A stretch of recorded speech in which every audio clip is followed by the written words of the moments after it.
বিয়ে শাদী ছাড়া একটা সম্পর্কের ভিত্তিতে একটা জারজ সন্তান হয়েছে, সেই বিয়ের ভিতরে আপনি ইমাম সাহেব কে ছিল তারে খুঁজে বেড়াচ্ছেন। ৭১-এর মুক্তির লড়াই পাকিস্তানের সংবিধানে লেখা ছিল না, কারণ তারা রাষ্ট্রদ্রোহী ছিলেন সবাই। ঠিক একইভাবে ২৪-এর পক্ষে আমরা যারা ছিলাম, আমরা হাসিনার সংবিধানের ৭ ক মোতাবেক আমরাও সবাই রাষ্ট্রদ্রোহী মামলার আসামি। কই আমাদেরকে গ্রেফতার করে ফাঁসি দিচ্ছে না কেন? যদি ৭২-এর ওই সংবিধান এখনো বেঁচে থাকে, তাহলে আমরা তো জেলে থাকার কথা। এই জিনিসের ম্যান্ডেটের ভিত্তিতে আপনি নির্বাচিত হয়ে সরকার গঠন করলেন, সেই শিশুটাকে আপনি হত্যা করছেন কারণ ওই শিশুর জন্মটা বৈধ ছিল না। মানে এই যে কূপটা কোয়াগমারটা খনন করছে বিএনপি, এটা তার জন্য একটা পলিটিক্যাল সুইসাইড। বিরোধী দলের একজন এমপিকে দেখলাম কথা বলছে, ৩ মিনিট ধরে শুধু তারেক রহমানের প্রশংসাই করেছে। তাহলে আপনি ৩ মিনিট ধরে কথা বলেছেন, একজন হিসাব করে দেখেছে প্রায় ৮.৫ লক্ষ টাকা খরচ হয়েছে পার্লামেন্ট রান করতে। এখানে কোনো ব্যক্তিকে তেল দেওয়ার জন্য, প্রশংসা করবার জন্য তো সময় নষ্ট করতে কাউকে পাঠানো হয়নি। সিরিয়াস বিজনেস, জনগণের ট্যাক্স পেয়ারদের টাকা এখানে কাজ করা হচ্ছে। তো অন্যায্য কথাবার্তা হচ্ছে, এটা তো আমরা আশা করছি না কোনো দলের কোনো এমপির কাছে। ওই যে উত্তেজনা, বাংলাদেশের যে টিপিক্যাল গসিপ, এই সালাউদ্দিন ভাই কয়বার দাঁড়াইলো, তো সালাউদ্দিন ভাইকে কয়বার চ্যালেঞ্জ করা হয়েছে, তা আবার যে চ্যালেঞ্জ করছে তারা সবাই মিলে আবার সালাউদ্দিন ভাইয়ের সাথে বসে চা খাইতেছে। মানে এই গসিপগুলো বাংলাদেশে খুব নিউজ আকারে চলছে। ঐকমত্য কমিশনে আমরা আলোচনা করে যে জুলাই জাতীয় সনদ স্বাক্ষর করলাম, তার স্ট্যাটাস কিভাবে সেই সংবিধান মোতাবেক হয়? জাতীয় সংসদ অধিবেশন চলছে এবং বেশ জমজমাটি বলা যায়। তো কতটুকু কিন্তু জন আকাঙ্ক্ষার কতটুকু সে আলোচনা বা জন আকাঙ্ক্ষার প্রতিফলন কতটা দেখছেন সেই আলোচনা এখানে একটু যাই। সামগ্রিকভাবে সংসদে আগে যাই, তারপরে সামগ্রিক অন্য কর্মসূচিগুলো নিয়ে কথা বলবো। ধন্যবাদ। অনেক বছর পরে আসলে একটা মোটামুটি গ্রহণযোগ্য নির্বাচন হয়েছে এবং সরকারি দল বিরোধী দল আকারে পার্লামেন্ট বসছে। আমি যেহেতু ২০০৮-এর নির্বাচনটাকে খুব ভালো নির্বাচন মনে করি না, যদিও বিএনপি খুব বেশি এটা নিয়ে কথা বলে না, কিন্তু বরাবরই বলেছি যে ২০০১-এর পরে আসলে বাংলাদেশে তেমন কোনো ভালো নির্বাচন হয় নাই, এইটা ছাড়া আর কি, বর্তমানটা ছাড়া আর কি। তো সেই জায়গাতে সংসদ বসছে, এটার ব্যাপারে আমার অবজারভেশন খুব ইতিবাচক না। ইতিবাচক না এই কারণে যে বাংলাদেশে রাজনৈতিক দলগুলোর, সেটা সরকারি দল বিরোধী দল সবাইকে বলছি আর কি, দলগুলোর এমপি ক্যান্ডিডেট সিলেকশন প্রসেসটা খুব ভালো না। এই জন্য আপনি তাদের অ্যাটিটিউড, কথাবার্তা, আচার আচরণে বুঝে উঠতে পারবেন না সে কি আসলে ইউনিয়ন পরিষদের মেম্বার, সে কি চেয়ারম্যান, উপজেলাতে নির্বাচন করছে, কাউন্সিলর, পৌরসভার মেয়র, সে কি তেলের ব্যবসা করে, না আসলে সে মেম্বার অফ পার্লামেন্ট। কনস্টিটিউশনে যেটা বলে দেওয়া আছে যে সংবিধানে লেজিসলেটর বলতে যা বোঝানো হয়েছে সেই রকম কেউ কিনা। তো আমি এর আগে এরকম বহু কথা বলেছি আর কি, এবং যথেষ্ট সমালোচিত হয়েছি যে বাংলাদেশের হিস্ট্রিতেই আমরা 50 জন ভালো পার্লামেন্টেরিয়ান পেয়েছি বলে মনে হয় না আর কি, যাদের হ্যান্ডসাইড আপনি পার্লামেন্ট থেকে বের করে নিয়ে পড়তে পারবেন, পড়ার মতো। তো হিস্টোরিক্যালি ইভেন দেখেন, যখন সংবিধান বিতর্ক হয় গণপরিষদে, আপনার কথা বলেছে কয়জন? আপনার সেই ৭২-৭৩-এর কথা বলছি, যে ৮-১০ জন কথা বলেছে, সেটা সংবিধান তৈরি হচ্ছে। গণপরিষদ বিতর্ক যদি পড়েন, আপনি যদি পরের পার্লামেন্টগুলোতে দেখেন, ৯১, ৯৬, ২০০১-এ সিরিয়াস পার্লামেন্টেরিয়ান, রাষ্ট্র বোঝে, সমাজ বোঝে, কাঠামোগত সমালোচনা করতে পারে, সেই যে বোঝাটা, মানে ধরেন ব্রিটিশ পার্লামেন্ট তো আমি বহু বছর থেকে ফলো করেছি ইংল্যান্ডে থাকা অবস্থায়। ব্রিটিশ পার্লামেন্টের সবচেয়ে ব্যাকবেঞ্চের সিটে যে এমপিটা বসেন, তিনিও বাজেট নিয়ে যতটুকু কথা বলতে পারেন। বাংলাদেশে আপনি দেখেন এই যে সিরিয়াস বিতর্ক যেগুলো হচ্ছে, আপনি দেখেন পক্ষে বিপক্ষে খুব সিরিয়াস তর্ক বিতর্ক দেখতে পাচ্ছি না। আপনার ঐকমত্য কমিশনে যে আলোচনাগুলো হয়েছে, সেখানে আমার কাছে মনে হয়েছে অনেক বেশি সিরিয়াস কোয়ালিটেটিভ কনভারসেশন হয়েছে ওই কমিশনে। কিন্তু সেই কমিশনে যারা আপনারা গিয়েছেন তাদের অনেকেই তো এখন সংসদে, পার্লামেন্টে আছে। অনেকেই নাই, অলমোস্ট কেউই নাই। মানে আপনি যদি সংখ্যা হিসাব করেন, ধরেন বিএনপি থেকে কে গেছে? সালাউদ্দিন ভাই ছিলেন, ইসমাইল জবিউল্লাহ ভাই ছিলেন বিএনপি থেকে, মেইনলি 2 জন। সালাউদ্দিন ভাই আছেন, ইসমাইল জবিউল্লাহ ভাই তো শিক্ষাগত যোগ্যতার যদি বিচার করেন, বিএনপির এবার সংসদে যারা গিয়েছেন তাদের তো আশাব্যঞ্জক শিক্ষাগত যোগ্যতার অধিকারী আছে। বাংলাদেশের ওই সার্টিফিকেটের মান দিয়ে তো আপনি সিরিয়াস পার্লামেন্টেরিয়ান ঠিক করতে পারবেন না। লেখাপড়া নাই, কিন্তু আপনার মানে একাডেমিক লেখাপড়া নাই, কিন্তু ভালো দেশ বোঝে, রাষ্ট্র বোঝা মানুষ আছে। খুবই অখ্যাত কলেজে পড়েছে, কিন্তু ভালো রাষ্ট্র বোঝে, কাঠামো বোঝে, ডিবেট করতে পারে, এই বিষয়গুলো রেইজ করতে পারে। আপনি বহু পার্লামেন্টেরিয়ান দেখেন গত 1-2 সপ্তাহে যে কথাবার্তা বলেছে সেটা আসলেই খুব বেশি মানে আশাব্যঞ্জক মনে হয়নি আমার কাছে। এবং বাংলাদেশের পলিটিক্যাল জাজমেন্ট দেয়ার কি সময় এখনো মনে করেন যে হয়ে গেছে? বোঝা যায় 2-4টা লোক কথা বললে বোঝা যায় না। প্লাস ধরেন উল্লেখযোগ্য পরিমাণ তো একদম নবাগত, এবারই প্রথম। এর মধ্যে ধরেন 200 এমপি কে তো পার্সোনালি আমরা কম বেশি চিনি, বন্ধু বান্ধব, রাজনৈতিক সহকর্মী, যে দল করি না কেন পার্সোনালি চিনি বিভিন্ন সময় দেখা হয়েছে, আপনারাও টকশোতে দেখেছেন। বাংলাদেশে পার্লামেন্ট নিয়ে অথবা রাজনৈতিক জরিপ বলতে প্রায় নাই। যেটা হচ্ছে যদি বাংলাদেশে কোনো গবেষক কাজ করতে চায় এটা নিয়ে সিরিয়াসলি কাজ করার সুযোগ আছে। আপনি 6 মাস পরে শুধুমাত্র প্রত্যেক সংসদ সদস্যের গত 6 মাসে সে কয়টা বিষয়ে কথা বলেছে, কি বিষয়ে কথা বলেছে, এর সাথে লেজিসলেশনের সম্পর্ক কতটুকু, এলাকার স্থানীয় স্বার্থ সংশ্লিষ্ট বিষয় কতটুকু, সেগুলো যদি অ্যাসেস করেন তাহলে দেখবেন বিরোধী দলের একজন এমপিকে দেখলাম কথা বলছে 3 মিনিট ধরে শুধু তারেক রহমানের প্রশংসাই করেছে। তাহলে আপনি 3 মিনিট ধরে কথা বলেছেন, একজন হিসাব করে দেখেছে প্রায় 8.5 লক্ষ টাকা খরচ হয়েছে পার্লামেন্ট রান করতে। এখানে কোনো ব্যক্তিকে তেল দেওয়ার জন্য, প্রশংসা করবার জন্য তো সময় নষ্ট করতে কাউকে পাঠানো হয়নি।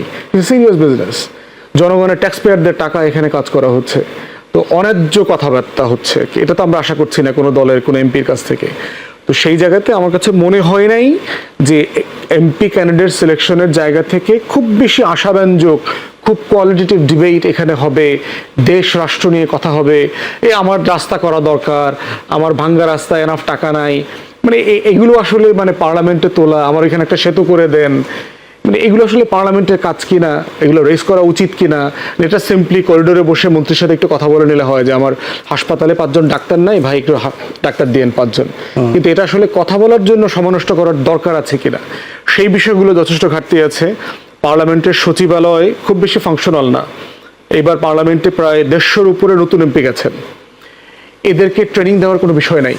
আমি ব্রিটিশ পার্লামেন্টে দেখেছি যে নতুন পার্লামেন্টারিয়ানদের জন্য ইন্ডাকশন কোর্স থাকে, তাদেরকে ওখানকার যে পার্লামেন্টের সেক্রেটারিয়েট আছে তারা তাদেরকে ট্রেন করেন, 1-2 সপ্তাহের কোর্স করান, পার্লামেন্ট কিভাবে চলবে, ফাংশনাল হবে, কি করা যাবে কি করা যাবে না, পার্লামেন্টের এটিকেট, এগুলো শেখানো হয়। কিন্তু আমাদের পার্লামেন্টের সেক্রেটারিয়েটে এই বিষয়গুলো নাই। তাহলে প্রশ্ন হচ্ছে আপনি একটা নতুন ইয়াং অথবা যে বয়সে এসে পার্লামেন্টে গেছে তাকে আপনি ট্রেন করছেন কিভাবে, তাকে এডুকেট করছেন কিভাবে, সে যে রাষ্ট্রের এই দায়িত্বটা পালন করবে, এটা তো আমার পলিটিক্যাল প্রসেসে এই জিনিসগুলো নাই। তাই আমি মনে করছি না যে পার্লামেন্ট যে কারণে পার্লামেন্ট হয় তার পারপাস খুব বেশি সার্ভ করবে। হ্যাঁ, ওই যে উত্তেজনা, বাংলাদেশের যে টিপিক্যাল গসিপ, এই সালাউদ্দিন ভাই কয়বার দাঁড়াইলো, তো সালাউদ্দিন ভাইকে কয়বার চ্যালেঞ্জ করা হয়েছে, তা আবার যে চ্যালেঞ্জ করছে তারা সবাই মিলে আবার সালাউদ্দিন ভাইয়ের সাথে বসে চা খাইতেছে, মানে এই গসিপগুলো বাংলাদেশে খুব নিউজ আকারে চলছে আর কি। এগুলোকে আমি খুব সাবস্ট্যান্টিভ নিউজ মনে করি না আর কি। আজকে যদিও আজকে সুনির্দিষ্টভাবে সরকারের পক্ষ থেকেও স্বরাষ্ট্রমন্ত্রী সহ স্বরাষ্ট্রমন্ত্রী তিনি কথা বলেছেন এটি নিয়ে আবার বিরোধী দলের পক্ষ থেকেও বিরোধী দলের আইনজীবীরাও আজকে একটা ব্রিফ করেছেন, এটিও আপনি দেখেছেন, একটু শুনতে চাই বিষয়গুলো নিয়ে। দেখেন, বিএনপির সাথে ঐকমত্য কমিশনেও আমাদের সাথে এই ব্যাপারে দ্বিমতের জায়গা ছিল। সেটা হচ্ছে যে ইউনূস সরকারের স্ট্যাটাস কি। আমরা বারবার বলবার চেষ্টা করেছি এটা একটা গণ অভ্যুত্থানের সরকার। যুদ্ধ, গণ অভ্যুত্থান এগুলো কোনো সংবিধান মেনে হয় না, এবং এটা ইটসেলফ এ ম্যান্ডেট। এটা সংবিধান সম্মত হওয়া না হওয়ার সাথে এটা প্রশ্ন নাই। কিন্তু বিএনপি বারবার বলবার চেষ্টা করেছে যে এইটা আর্টিকেল 106-এর অধীনে শপথ নেওয়া একটা সরকার, যেটার সাথে আমি একমত না এবং আমরা অনেকেই একমত না। এই প্রশ্নটাই হচ্ছে আজকের এই সংবিধান বিতর্ক, জুলাই জাতীয় সনদের স্ট্যাটাস, এগুলো নিয়ে এই প্রশ্নটা তৈরি করছে। এখন আমরা কেন মনে করি যে ইউনূস সরকার একটা সংবিধান মোতাবেক সরকার না? দেখেন, হাসিনা বলেছে না আমি তো রিজাইন করি নাই, হাসিনা তো ভিডিও বক্তব্যে বলেছে আমি রিজাইন করি নাই। আমাকে প্লেনে তুলে দিয়ে বলা হয়েছে আপনি টুঙ্গিপাড়ায় যাবেন, আমাকে পরে আমি দেখলাম যে আমার প্লেন জোর করে ভারতে পাঠায় দেওয়া হয়েছে। চুপ্পু বলছে আমি কোনো পদত্যাগপত্র পাই নাই। তাহলে হাসিনা তো বাই ডিফল্ট এখনো 24-এর পার্লামেন্ট মোতাবেক সে এখনো প্রধানমন্ত্রী। এটার স্ট্যাটাস কিভাবে রিজলভ হইলো? তারপরে হচ্ছে প্রেসিডেন্টের নামে পার্লামেন্ট ভেঙে কিভাবে দেওয়া হইলো 24-এর পার্লামেন্ট? এটা তো প্রধানমন্ত্রীর লিখিত অনুমতি লিখতে হবে রাষ্ট্রপতিকে যে আপনি পার্লামেন্ট ভেঙে দেন। হাসিনা কি লিখছে কাউকে? তো পার্লামেন্ট কিভাবে ভেঙে দেওয়া হইলো? তাহলে 5 তারিখে সরকারের পতন হয়েছে, 6 তারিখে অ্যাটর্নি জেনারেল অ্যাপয়েন্টেড হয়েছে। কে অ্যাপয়েন্ট করলো, কার পরামর্শ করেছে? এরপরে 106-এর একটা শুনানি হয়েছে, 106-এর রেফারেন্স কে দিতে পারে? প্রধানমন্ত্রী লিখতে হবে, সরকারকে লিখতে হবে। তাহলে 106-এর রেফারেন্স শুনানি কোথায় হয়েছে? তখন তো আওয়ামী লীগের এই বিচারপতিরা সব পলাতক। জুমে শুনানি হয়েছে, কারা কারা ছিল সে শুনানিতে, পক্ষে বিপক্ষে কারা ছিল? আমি তো একটা জাজমেন্ট পড়েছি, জাজমেন্টে লেখা থাকে পক্ষে কারা রিপ্রেজেন্টেশন করেছেন, বিপক্ষে কারা রিপ্রেজেন্টেশন করেছেন, কোনো কিছু নাই ওখানে। একটা শর্ট জাজমেন্ট, সরকারকে নির্বাহী দায়িত্ব পালন করবার জন্য আপাতত আমরা অ্যাপ্রুভ করতেছি, একটা রেফারেন্স দিয়ে দিয়েছে। এইভাবে সরকার গঠিত হয় না। সত্য, চুপ্পুর কাছে গিয়ে উপদেষ্টা পরিষদ শপথ নিয়েছে, কিন্তু real mandate came from the uprising. জনগণের গণ অভ্যুত্থানের মধ্য দিয়ে হচ্ছে ইউনূস সরকারের যে ম্যান্ডেট দরকার ছিল, বৈধতা ছিল, সেটা এসছে। এখন প্রশ্ন হচ্ছে, তাহলে ইউনূস সরকারের অধীনে ঐকমত্য কমিশনে আমরা আলোচনা করে যে জুলাই জাতীয় সনদ স্বাক্ষর করলাম, তার স্ট্যাটাস কিভাবে সেই সংবিধান মোতাবেক হয়? কারণ 5 তারিখেই তো সেই সংবিধানটাকে আমরা নাই করে দিয়েছি। আমরা সবাই গণ অভ্যুত্থানের শক্তি বলেছে এটা নাই, এটা বৈধ না এখন আর। তাহলে যেই ডকুমেন্টটা 5 তারিখে অবসলিট হয়ে গেছে, সেই ডকুমেন্টের মাধ্যমে আপনি একটা রাজনৈতিক বন্দোবস্ত, যেটা আলোচনা করে সকল রাজনৈতিক দল করেছে, তার বৈধতা খুঁজছেন। আপনি একটা অবৈধ জিনিসের ভিতরে, আপনি একটা মানে বিয়ে শাদী ছাড়া একটা সম্পর্কের ভিত্তিতে একটা জারজ সন্তান হয়েছে, সেই বিয়ের ভিতরে আপনি ইমাম সাহেব কে ছিল তারে খুঁজে বেড়াচ্ছেন। ওই জারজ সন্তানের ইমাম কে ছিল? এটা তো রিয়েলিস্টিক না। তো আপনি একটা ইমপ্র্যাকটিক্যাল জিনিস এক্সপেক্ট করতেছেন। তাহলে জুলাই জাতীয় সনদ হচ্ছে বাংলাদেশ রাষ্ট্রের পলিটিক্যাল কোশ্চেন। আমার সোশ্যাল কন্ট্রাক্ট রিভাইজ করা হয়েছে। আমার এই নতুন রাজনৈতিক বন্দোবস্ত সংবিধান মোতাবেক হয়নি। 71-এর মুক্তির লড়াই পাকিস্তানের সংবিধানে লেখা ছিল না, কারণ তারা রাষ্ট্রদ্রোহী ছিলেন সবাই। ঠিক একইভাবে 24-এর পক্ষে আমরা যারা ছিলাম, আমরা হাসিনার সংবিধানের 7 ক মোতাবেক আমরাও সবাই রাষ্ট্রদ্রোহী মামলার আসামি। কই আমাদেরকে গ্রেফতার করে ফাঁসি দিচ্ছে না কেন? যদি 72-এর ওই সংবিধান এখনো বেঁচে থাকে, তাহলে আমরা তো জেলে থাকার কথা, পাবেল ভাই তো জেলে থাকার কথা, আমরা তো জেলে থাকার কথা, তাহলে আমাদের বিরুদ্ধে মামলা হচ্ছে না কেন? তো সেই রাষ্ট্রদ্রোহিতার মামলার আসামি, শত শত আসামি আজকে সংসদ সদস্য কিভাবে হইলেন? তাহলে এই যে একটা জটিলতা বিএনপি তৈরি করছে, আমি এটাকে আননেসেসারি মনে করতেছি, এটাকে আনওয়াইজ মনে করতেছি। বিএনপির পক্ষ থেকে তো বলা হয়েছে যে তারা সংখ্যাগরিষ্ঠতার জেরে কিছু করবে না, তারা সকলের আলোচনার ভিত্তিতে করবে। এটি স্বরাষ্ট্রমন্ত্রী গতকালকেও বলেছে যে আলোচনার ভিত্তিতে তারা, এটি পাবেল ভাই হয়তো বলবেন, সেটি আপনার যদি শেষ হয় আমি পাবেল ভাইয়ের কাছে যাব। বিষয় দেখেন, এটা তো করবে কিভাবে? কমিটি আছে না, কোনটা অধ্যাদেশ আকারে অ্যাপ্রুভ করবার জন্য, র্যাটিফাই করবার জন্য পার্লামেন্টে তোলা হবে, কোনটা তোলা হবে না। জুলাই রেফারেন্ডাম যেটা হয়েছে জাতীয় মানে ইয়ের উপরে, জাতীয় সনদের উপরে, সেই রেফারেন্ডাম র্যাটিফাই করবার জন্য তোলাই হবে না। বলা হচ্ছে সংবিধানের মোতাবেক এটা অলরেডি এক্সপায়ার করে গেছে। যে জিনিস এক্সপায়ার করে গেছে সেটাকে র্যাটিফাই করবার সুযোগ নাই।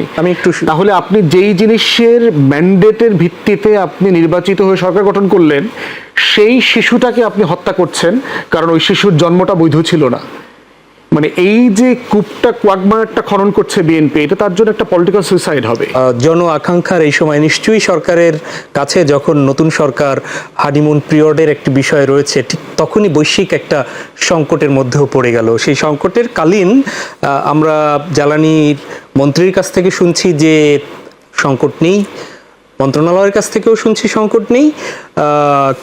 তিনি যদিও মন্ত্রী একদম সংসদেই বলেছেন যে এটি মজুদদারিরাও একটু কারবার করছেন, কিন্তু আজকেই আবার সংসদে একাধিক এমপি বললেন যে তারা নিজেরাও তাদের গাড়িতে ফুয়েল ভরতে পারছেন না। এই অবস্থাটা বলছেন, আপনি আপনার পর্যবেক্ষণ আসলে কি একটু শুনতে চাই।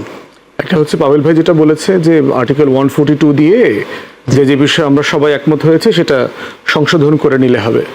কোয়েশ্চেন হচ্ছে যে আমাদের বাংলাদেশের কোর্টের ডিসিশন আছে, জুরিসপ্রুডেন্স আছে, যে আওয়ামী জুরিসপ্রুডেন্স বলি আর কি, যে basic structures of the constitution আপনি হাত দিতে পারবেন না। আপনি তো পুরো ফান্ডামেন্টাল জায়গায় হাত দিচ্ছেন। আপনি বিএনপি অলরেডি বলেছে তারা 5th অ্যামেন্ডমেন্টে ফেরত যাবে। এটার মানে হচ্ছে রাষ্ট্র পরিচালনার 4টা যে আওয়ামী মূলনীতি যেগুলো এখন সংবিধানে আছে সেগুলো থাকবে না, 5th অ্যামেন্ডমেন্ট ফিরে আসবে। কিভাবে আসবে? আপনি তো বেসিক স্ট্রাকচারে হাত দিচ্ছেন। আপনি বলছেন আপনি দ্বিকক্ষ বিশিষ্ট সংসদ করবেন, আপনি রাষ্ট্রের স্ট্রাকচারে হাত দিচ্ছেন। আপনি বলছেন প্রাইম মিনিস্টার 2বারের বেশি থাকতে পারবে না, আপনি বেসিক স্ট্রাকচারে হাত দিচ্ছেন।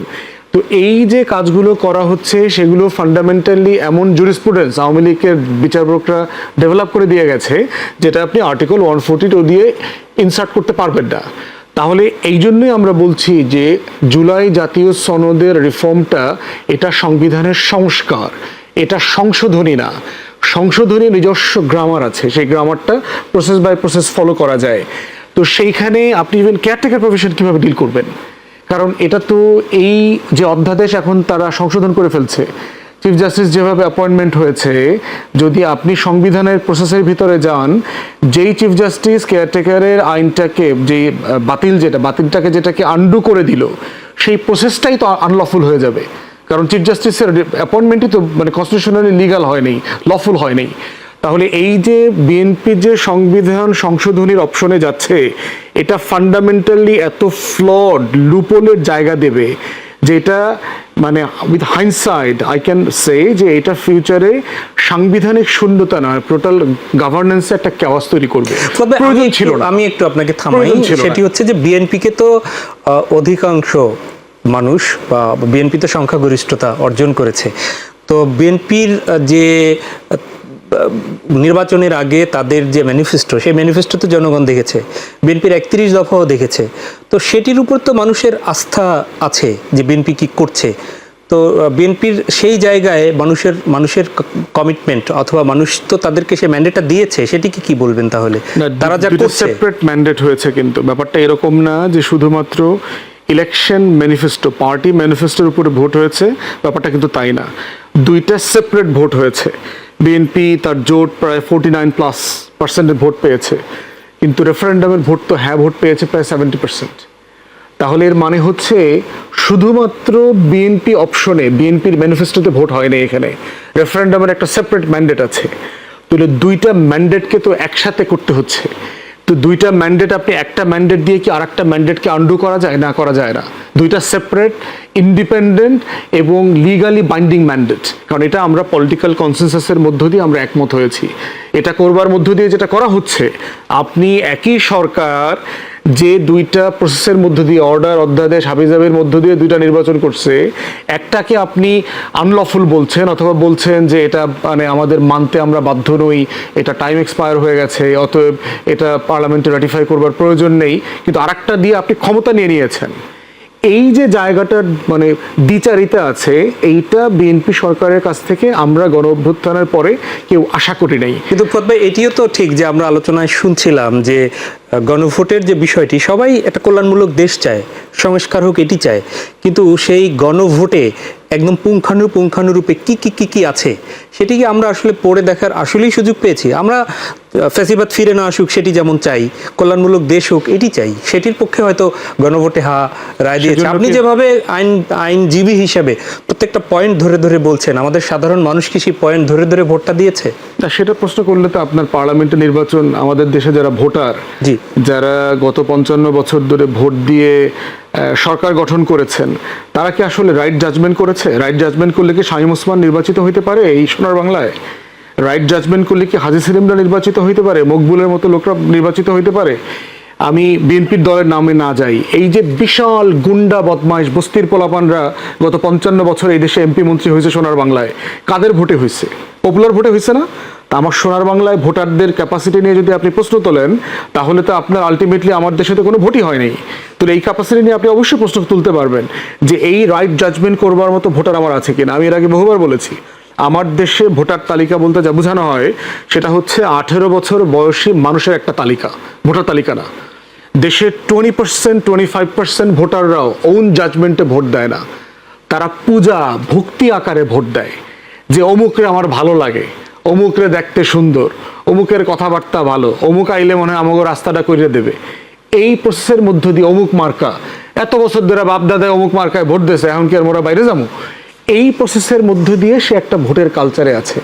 আপনি যদি ইনসেন্টিভাইজ না করেন, ঘুষ পানি না খাওয়ান, নগদে বিকাশে টাকা না দেন, ভ্যান গাড়ি অটো না দেন, নিজের টাকায় 20% 25% লোক ভোট কেন্দ্রে এসে মতামত দেবে না। এটি যেমন আপনি সত্য, পপুলার ভোটের কথা একই বললেন, রকম। এটিও তো সত্য যে ফ্যাসিবাদের বিরুদ্ধে সেই জনগণই মাঠে নেমে একটা এসেছিল, অংশ। এটিও তো ঠিক। ওই যে সবচেয়ে কনসিয়াস জনগোষ্ঠী যার ভিতরে পলিটিক্যাল কনসিয়াসনেসটা ডেভেলপ করেছে, জি। সেই অংশটা। তো এই জন্য গণভোটের ম্যান্ডেটকে যদি আপনি ক্যাপাসিটি জাজমেন্ট করেন, সেই ক্যাপাসিটি জাজমেন্টে সংসদ সদস্য নির্বাচনের ভোটটাও প্রশ্নবিদ্ধ হয়ে যে যাবে। একটু জ্বালানি সংকটের যে বিষয়টি, সংকট যদিও সরকার মানতে নারাজ, আপনি সংকট কি দেখছেন কোনোভাবে?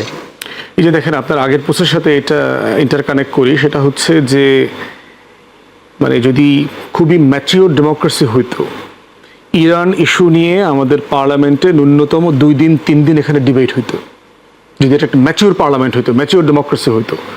কারণ এই যুদ্ধটা শুধুমাত্র মধ্যপ্রাচ্যের ইসরায়েল আমেরিকার প্রশ্ন না। পার্লামেন্টটা তো শুধু বিসমিল্লাহ হইলো কেবল।